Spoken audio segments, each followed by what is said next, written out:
I added half a tablespoon of yeast to the 1.5 tablespoon of yeast and 4 cups of sugar mix to this 2-gallon batch.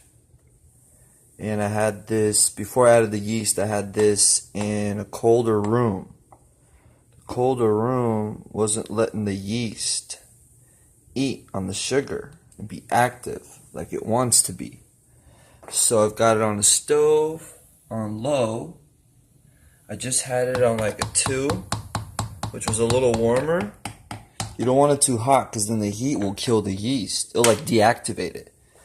So I've been playing with it, but it's really interesting how the yeast will start acting up as soon as it warms up.